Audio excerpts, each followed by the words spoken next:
السلام عليكم ورحمة الله وبركاته. ازيكم عاملين ايه؟ يا رب تكونوا بخير. النهارده فيديو بقى حماسي كده علشان تشجعوا واللي مكسلة تقوم كده تعمل اللي وراها. النهارده عند ماما هوريكم كده روتين سريع، ويا رب يكون خفيف على قلوبكم ويعجبكم، واعملوا بقى لايك.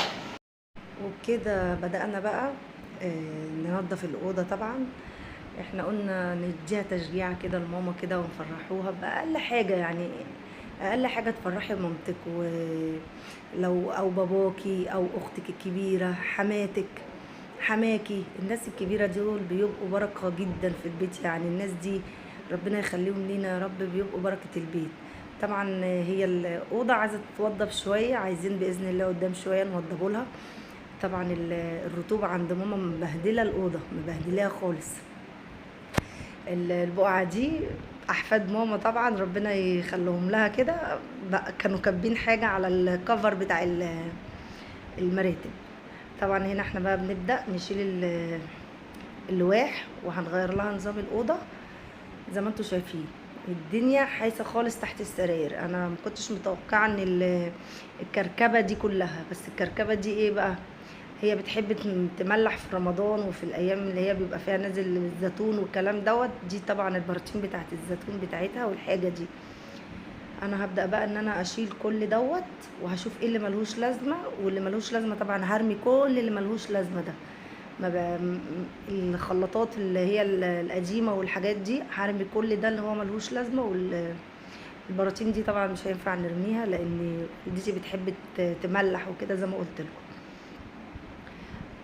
كده احنا بنبدأ بقى نشيل الحاجة ديت.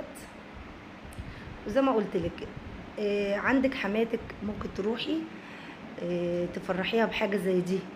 حماكي لو حماتك متوفية، حماكي والدتك، لو عندك اخت كبيرة روحي فرحيها. حتى لو ما عملتلهاش حاجة اقعدي معاها، كلمة حلوة، اي حاجة. الناس الكبيرة دي بتحب اللي يقول لهم كلمة حلوة، يساعدهم في حاجة، يقف معاهم في حاجة، ينظف لهم حاجة.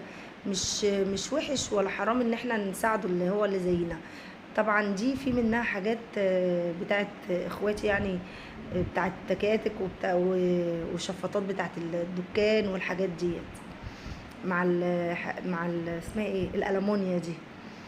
طبعا كل ده بقى انا هشيله، مش هرجعه تحت السراير تاني. يعني كل الحاجات بتاعت التكاتك والحاجات دي كلها والسلوك وكل ده انا مش هرجعه تحت السرير تاني. دي الشوايه بردك، كل دوت الحاجات اللي ملهاش لازمه دي كلها مش هخليها ارجعها لها تاني.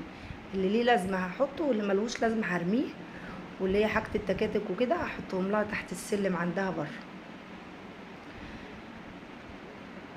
وبكده احنا بنبدا ايه، يعني حاجه يعني نظام كده ولا يعني حاجه اللي انا عملتها دي فرحت بيها جدا، يعني ربنا يخليها لي يا رب والدتي. يعني حاجه زي كده بسيطه فرحت بيها جدا وبقت مبسوطه. طبعا انا لسه بقى ايه، يعني جديد في التصوير دوت. انا عندي الستاند بس بصراحه لسه مش مكسوفه قوي ان انا بعمل كتير يعني. فانا لسه بقى حبه بحبه ان شاء الله هبدا، يعني ان انا احط على الستاند واصور بيه وكده. وطبعا في حاجات ياما انا عملتها وما صورتهاش. يعني انا مسحت السراير كلها، مسحتها في فوطه نظيفه وفيها نقطه ديتول والكلام دوت. ما صورتهاش. الناحيه التانية من الاوضه فيها الثلاجه وفيها يعني بقيه الاوضه دي طبعا انا ما صورتهاش. كده انا بكنس بقى، بلم التراب دوت علشان لما اجي اضير السرير ما يبقاش تحت منه تراب. ولسه انا هسيق بقى وكده. كده بقى ان احنا نشيل التراب كده علشان نعرف نلف السراير بتاعتنا. بس الحيطه فيها رطوبه جامده جدا، باذن الله عايزين نمحروا لها كل ده تاني.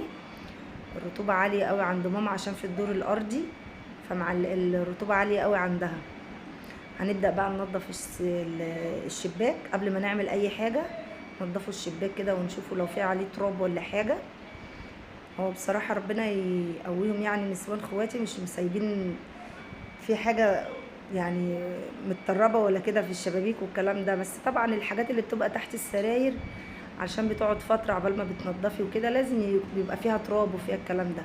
طبعا التراب ده كله من الحيطه، يعني مش من تحت، مش محطوط ورا السراير ولا الكلام ده من الحيطه، انا بنزله بالمكنسه. هنكنس كده بقى ونطلع التراب ده كله علشان نسيق يبقى على نظافه. لازم اتلخبط، لازم. ده الاكيد بتاعي ان انا لازم اتلخبط. آه كده احنا بقى ايه، بدأنا نكنس زي ما قلت لكم كده.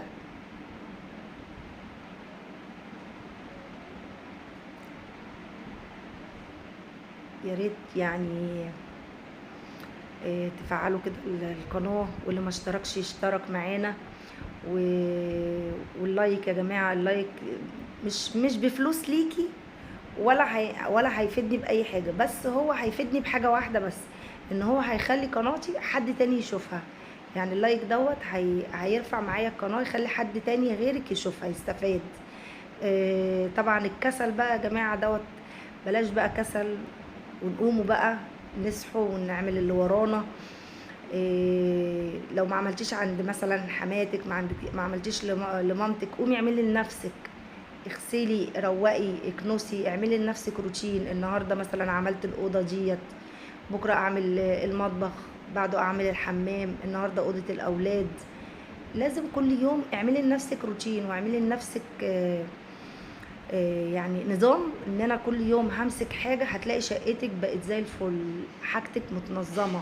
النهارده دولابي، هنظم دولابي. النهارده هخلي المطبخ هنظمه، هخلي مطبخي ما فيهوش اي حاجه. هيقعد مثلا المطبخ معاكي اسبوع اسبوعين نضيف طالما انت ايدك فيه. النهارده الدولاب بتاع اوضه النوم بتاعتي، اوضه الاطفال، هنضف تحت السراير بتاعت اوضه الاطفال، اوضه النوم بتاعتي. النهارده الانتريه، الركنه. فانا لو كل يوم هعمل لنفسي نظام، هبص هلاقي الاسبوع اللي وراه، يعني عملت في الاسبوع دوت، الاسبوع اللي وراه هلاقي نفسي مش ورايا حاجه، ان انا كده انا فاضيه. بعمل على الوش، عشان انا بقالي اسبوع بعمل من الداخل ومن تحت وكده، فبقالي هقعد اسبوع ولا اسبوعين بعمل حاجات خفيفه على الوش. وده طبعا ده روتين لازم احنا نعملوه، احنا يعني احنا ستات، ده شغلنا. طبعا الست الشغاله ربنا يعينها ويقويها. دي بقى ميه بصابون، انا بكبها الاول، معلش انا هقطع الكلام، حاطه صابون وحاطه كرول وحاطه نقطه ديتول، علشان تبقى برضك الريحه كده حلوه مهفهفه كده نضيفه. هنلم الميه ام صابون دي، وبعد كده نحط ميه نضيفه بقى، هنعمل بالمساحه كده. انا بموت في الرغاوه يا جماعه، وبحب بقى ان انا بلبط في الميه دي قوي. هنزق الميه دي كده. بصي هي الميه بتجري، انا زعلت بس ان انا جبت لها الميه على الخشب، بس اعمل ايه بقى، قلت لازم ان انا اكب ميه بصابونه عشان مطرح التراب اللي نزل من الحيطه. هننشف كده، انا كبيت ميه نضيفه، وهنشف كده بقى الميه ديت اللي احنا عملناها، عشان ارجع السرير ده بقى المكان هنا، يبقى انا مرجعاه على نظافه. اديني كده نقلت السرير، وكده بنقل السرير التاني اهوت، علشان اسيق بقى من تحتيه وانضف تحتيه وارجع احطه تاني. انا طبعا غيرت النظام ده، قلت يعني تغيير، بس بعد كده هرجع لها النظام تاني. يعني لو هي ما ارتاحتش في النظام ده وما حبيتهوش، هبقى اغير لها النظام تاني. انا بقول لها انا لقيت جنيه، انا فرح بقول لها ماما انا لقيت جنيه. على فكره انا ما خدتهوش، مرات اخويا اللي خدته. ايه سامعاني يا ايه بقى، انت هتسمعي الفيديو، الجنيه انا ما خدتهوش منك.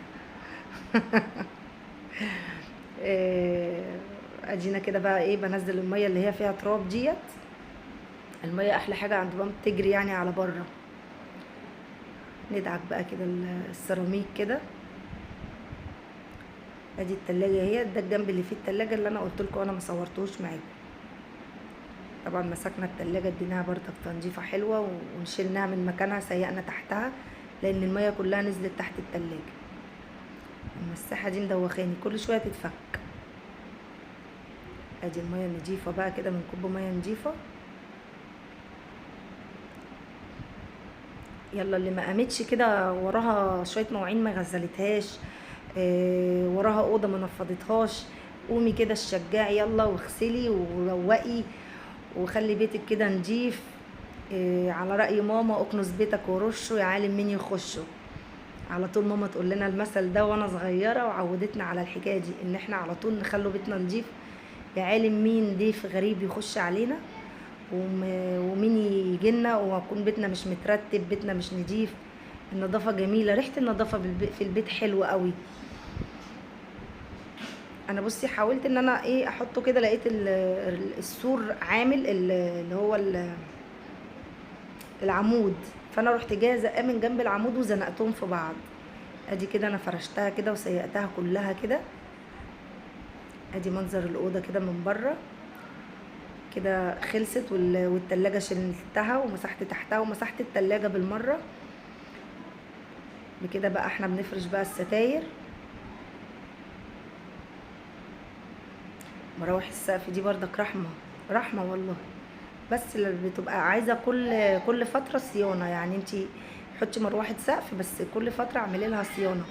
هي المراوح جميله بصراحه بتاعت السقف دي، بتدي طراوه في الاوضه كلها وما شاء الله بتبقى حلوه يعني. بس اهم حاجه ان انتي تعملي لها صيانه. يلا عملت بعصايه والدي بقى، الله يرحمه ويسامحه ويغفر له كده ويجعله من اهل الجنه يا رب.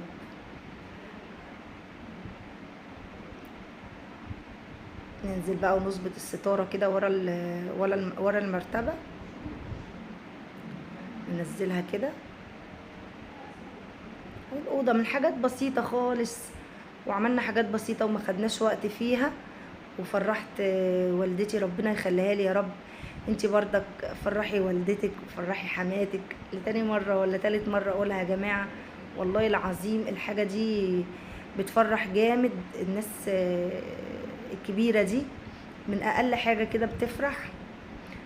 وبكده بصوا الاوضه خلصت. وبكده بقى خلصنا الاوضه لماما كده. يا رب تكون فرحناها النهارده، واي بنوته ولا اي بنت ولا اي واحد يزعل مامته ولا يزعل باباه يروح كده يعمل له اي حركه حلوه كده ويرضيه. وبكده الفيديو بتاعنا خلص، والسلام عليكم ورحمه الله وبركاته. ولو ما اشتركتش في القناه يا ريت يشترك. والسلام.